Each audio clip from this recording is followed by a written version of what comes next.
السلام علیکم ورحمت الله وبرکاته. مفتی صاحب، زه قاری اسرار خبرې کوم د دیر سمرباغ جندون نه.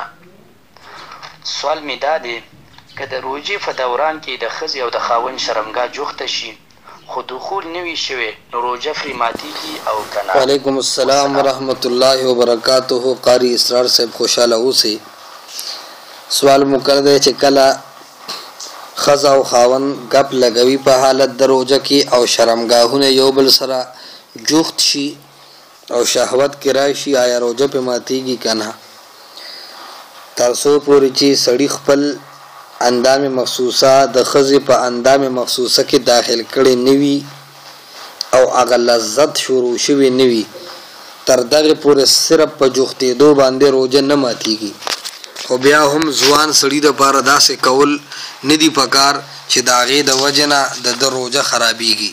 فتاوا دارالعلوم دیوبند جلد چې صفحه 407 کې لیکلي دي چې صرف په اندای مخصوصه جوختېدو باندې روژه نه ماتېږي، ها که لږ دخول هم وشو بیا پې روژه ماتېږي.